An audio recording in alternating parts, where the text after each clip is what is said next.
अहिल्यानगर येथे कृषी, उमेद आणि पशुसंवर्धन विभागातर्फे आयोजित कृषी पर्व महोत्सवाचे उद्घाटन पालकमंत्री राधाकृष्ण विखे पाटील यांच्या हस्ते संपन्न झाले। या महोत्सवात 500हून अधिक स्टॉल्स असून गावरान चवीसोबतच अत्याधुनिक कृत्रिम बुद्धिमत्ता आधारित यंत्रे आकर्षणाचे केंद्र ठरत आहे। आंतरराष्ट्रीय महिला शेतकरी वर्षाचे औचित्य साधत या माध्यमातून महिलांच्या आर्थिक आणि सामाजिक बळकटीकरणावर विशेष भर देण्यात आला आहे।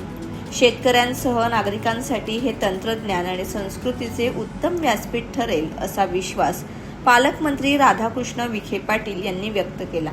यावेळी माजी उपमुख्यमंत्री अजित पवार यांच्या विमान अपघाताप्रकरणी भाष्य करताना राधाकृष्ण विखे पाटील यांनी सांगितले की प्राथमिक अहवालापेक्षा ब्लॅक बॉक्समधील रेकॉर्डिंग तांत्रिकदृष्ट्या अधिक महत्त्वाचे आहे।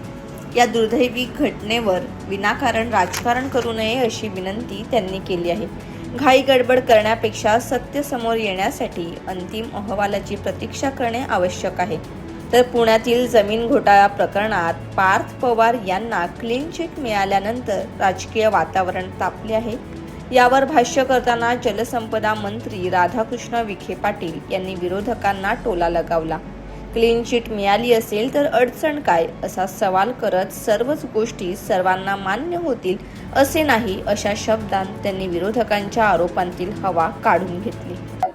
आपण जर लक्षात घेतलं की मागच्या काही वर्षांमध्ये आदरणीय प्रधानमंत्री महोदयांनी जी गुंतवणूक शेती क्षेत्रात आणलेली आहे ती कधी नव्हे मागच्या अनेक वर्षांमध्ये आपल्याला पाहायला मिळाली। शेती उत्पन्न दुप्पट करण्याची त्यांची जी घोषणा होती, तुम्ही जर पाहिलं मागच्या 4-5 वर्षामध्ये की MSP ची जी किंमत आहे ती किती टक्क्याने वाढली, MSP त्यापेक्षा किती टक्क्याने जादा खरेदी केल्यामुळे शेतकऱ्यांना फायदा झाला।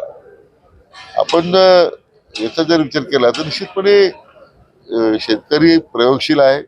नवीन संशोधन आत्मसात करण्याची त्यांची शेतकऱ्याची आमच्या क्षमता आहे। हे जे कृषी पर्व आहे हे त्या दृष्टीने जे पाऊल उचललेलं आहे, मला वाटतं आणखीन शेती क्षेत्रातल्या आधुनिक तंत्रज्ञानाची ओळख आमच्या शेतकरी बांधवांना होईल त्याचा मला पूर्ण विश्वास आहे।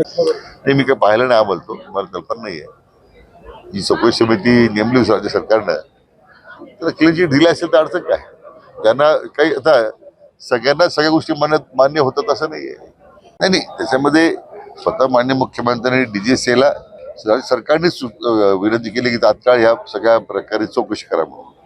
आता मला वाटतं प्राथमिक फाइंडिंग काय आल्या त्याच्यावर आपण काही मत व्यक्त करण्यापेक्षा आता ब्लॅक बॉक्स रिकव्हर झालेला आहे, त्याच्यात काय रेकॉर्डिंग आलेलं आहे, कारण लास्ट मिनिट जो दोन्ही पायलट मधलं जे संभाषण आहे किंवा त्यांचं किंवा ATC झालं संभाषण आहे ते रेकॉर्ड होत असतं।